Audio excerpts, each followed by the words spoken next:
The Philippines is a beautiful country comprised of more than 7,000 islands. Some of them are fairly remote. But it's not exactly the sort of place most people would think could potentially house a Bigfoot-like creature. But plenty of the folks in the Philippines would say they're wrong. Because it turns out that the Philippines does have its own version of a Bigfoot, although it's not quite as tall. Described as almost 6 feet in height and armed with a formidable set of claws, this phenomenon is said to live near an ancient stratovolcano called Mount Kanlaon. And it's not the least bit friendly, as two men who were attacked by it back in 2008 could readily attest. Join me as we dive into the Filipino Bigfoot, only on today's episode of The Weekly Strange.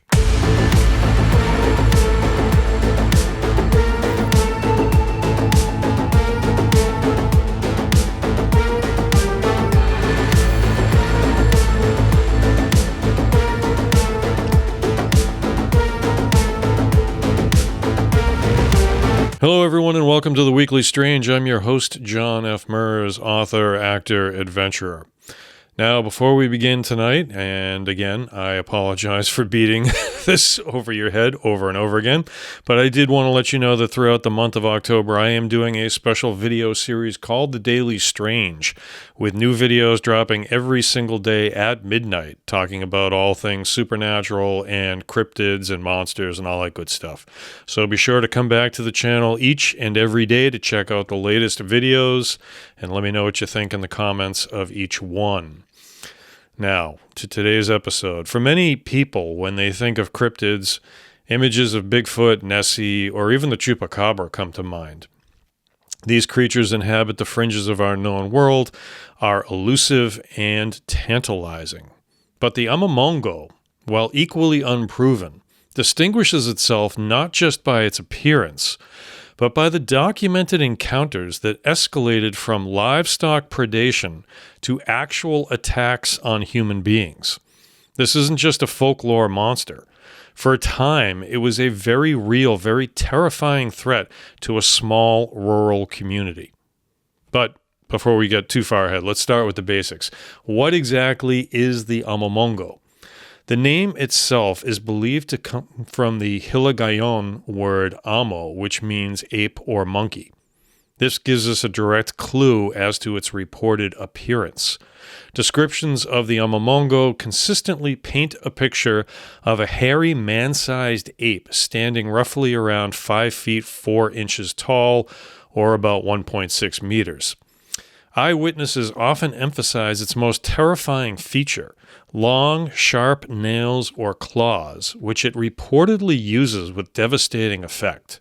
One particularly vivid encounter from a key incident described it specifically as a hairy white ape, a detail that sets it apart from typical brown or black primate descriptions. Crucially, the Amomongo is generally regarded by locals not as a ghost or a supernatural aswang, which is a Filipino word meaning a shape-shifting evil creature, but as a wild flesh and blood animal. They think it's a dangerous beast that lives in the deepest parts of the wilderness. Its diet, according to local reports, is distinctly carnivorous. It has a gruesome predilection for attacking and disemboweling livestock, particularly goats and chickens, to consume their entrails. This detail alone makes it a far more visceral and unsettling cryptid than a shy, fruit-eating Sasquatch. Not that they just eat fruit. I mean, they go after deer as well, but you get the point. The Amomongo's reported habitat is specific: the rugged, forested terrain around the foot of Mount Kanlaon. Mount Kanlaon is an active stratovolcano located on the Negros Island in the central Philippines. This is a crucial detail. Active volcanoes create unique, often isolated ecosystems with dense, unexplored jungles, deep ravines, and extensive cave systems. This kind of environment is a perfect refuge for an elusive creature. The area around its base, particularly in the municipality of La Castellana in the province of Negros Occidental, is where the legends and, more importantly, the reported incidents are concentrated.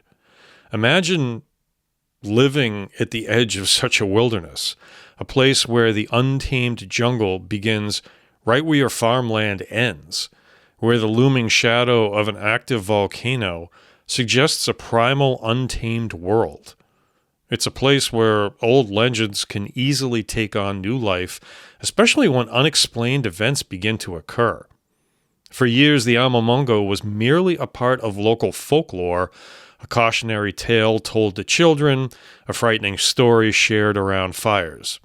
The sporadic reports of strange howls or fleeting glimpses of a hairy figure were not uncommon. Farmers might occasionally find that their livestock had been attacked, with the local explanation often defaulting to the Amomongo.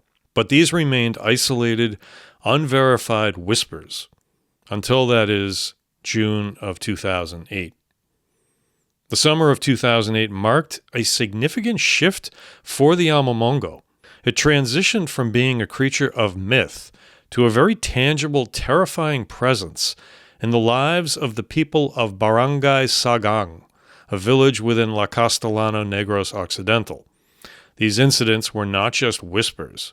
They were reported to the police, documented by local officials, and covered by a variety of Philippine news outlets. The trouble began with livestock mutilations. In the weeks leading up to the human attacks, villagers started discovering their animals had been savagely killed. Chickens were found torn apart. Goats, which are vital to the local economy, were found dead, their bodies bearing unmistakable signs of a violent assault. The most disturbing detail was consistent. The animals were often found disemboweled. Their internal organs, particularly the intestines, had been consumed. This particular method of attack, with its focus on entrails, immediately pointed villagers towards the Amomongo, as it perfectly matched the creature's established folklore. The fear in Barangay Sagang grew.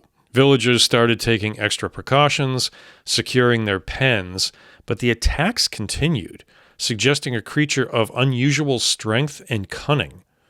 The local community, accustomed to the presence of wild animals, knew that this was different. This wasn't the work of a stray dog or a common predator. Then, the incidents escalated from livestock to people. On the night of June 9, 2008, Elias Galvez, a resident of Barangay Sagang, reported a direct encounter. He described being attacked by a hairy creature with long nails. The details of his specific injuries were not as widely publicized as the next victim, but his account immediately confirmed the community's worst fears. The Amomongo was now targeting humans.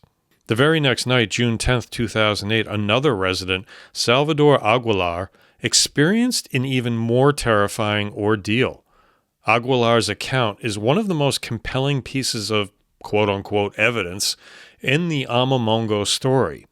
He, too, described being attacked by a hairy creature with long nails. The assault left him with significant injuries, not life-threatening, but deeply unsettling. Aguilar was treated at the local emergency clinic for scratches on his face, back, and hands. These were not minor scrapes. They were wounds consistent with a struggle against a creature armed with formidable claws.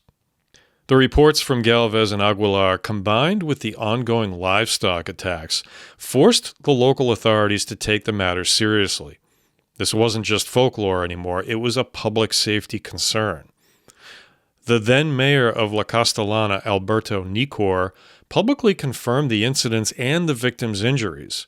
Mayor Nicor's statements are critical because they lend an air of official credibility to the events, even if the identification of the creature remains mysterious.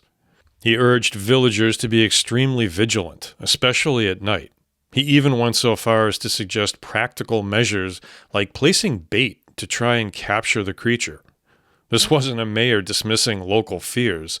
This was a mayor responding to what he perceived as a real and present threat to his constituents. The local police chief also acknowledged the reports and the injuries, further validating the village's claims. While they couldn't identify the creature, they couldn't deny the physical evidence of the attacks or the genuine terror gripping the community. Mayor Nikor offered a logical, though still speculative, theory. He suggested that the creature might be a wild animal driven from its natural habitat by hunger or by human activities encroaching on its territory around Mount Kanlaon. This theory, while plausible, still left open the question of what kind of wild animal possessed such distinct characteristics: hairy, man-sized, with long claws, and a taste for entrails. The 2008 incidents essentially took the Amomongo from a quiet local legend and pushed it into the realm of a documented mystery, prompting widespread news coverage across the Philippines and igniting cryptozoological interest internationally. Following the intense period of activity in June 2008, reports of Amomongo sightings and attacks gradually subsided. Whether the creature moved deeper into the wilderness, was naturally eliminated, or simply became more cautious, the direct threat seemed to diminish. However, the fear and the stories persisted, embedded firmly in the collective memory of La Castellana. So what are the leading theories, both skeptical and cryptozoological? Well, the skeptical explanations are as follows. First, known primates. The most common skeptical explanation is that the Amomongo is a misidentified, perhaps unusually large or aggressive known primate species. While there are no large ape-like primates officially recognized on Negros Island, it's possible for an isolated, undocumented population of an existing monkey species to exist, or even an escaped exotic animal from illegal wildlife trade. However, the descriptions of its size and the white ape detail don't perfectly match known Philippine primates. The second is of some type of feral human-animal hybrid. Some speculate about a severely feral human with a physical or mental disability, or even a human-animal hybrid born of extraordinary circumstances. This is highly improbable and delves into sensationalism more than scientific possibility. And the third theory is that it's a wild or feral animal. A large, aggressive feral dog or even a wild boar could inflict significant damage, but the consistent descriptions of an ape-like or hairy man with long nails makes this less likely as a sole explanation for all the accounts.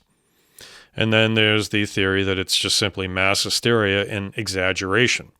When fear takes hold in a small community, as we saw with the Mercy Brown vampire case the other day, a single event can be amplified and misinterpreted.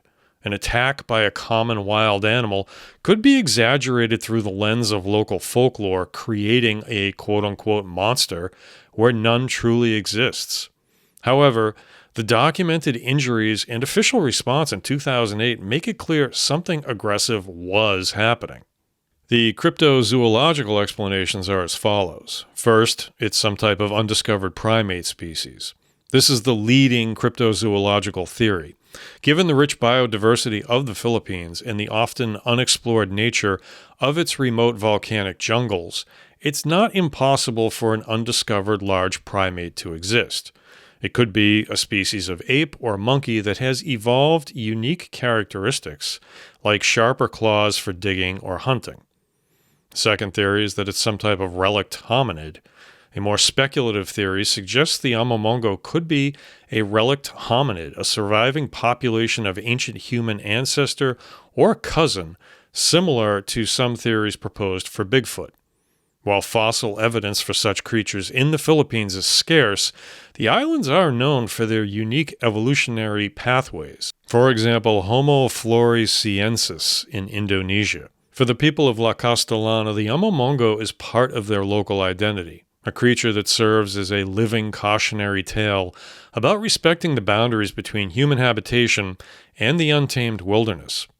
Stories like the Amomongo remind us that even in our modern, technologically advanced world, there are still corners of the earth, like the dense forests of Mount Kanlaon, where the known world ends and the realm of the unexplained begins.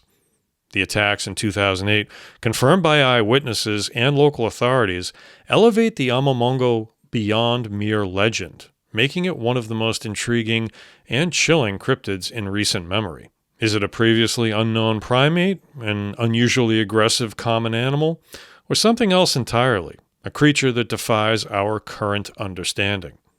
The answer remains hidden in the deep green heart of Negros Island. The mystery of the Amomongo continues to inspire awe, fear, and curiosity. And as long as the jungles of Mount Kanlaon remain wild and unexplored, the possibility of encountering its hairy, clawed inhabitant will always linger. Okay, that's going to do it for this episode of The Weekly Strange. If you enjoyed the show, as I always do at this moment, please be sure to subscribe to the channel, like the video, and turn on the notification bell so you don't miss any of my new uploads. If you really enjoy the content I'm creating, please consider joining the channel as a member, and you get access to some pretty cool perks. I will see you all next week with brand new episodes of The Weekly Strange. Until then, be sure to come back to the channel every day and get your daily fix with the Daily Strange.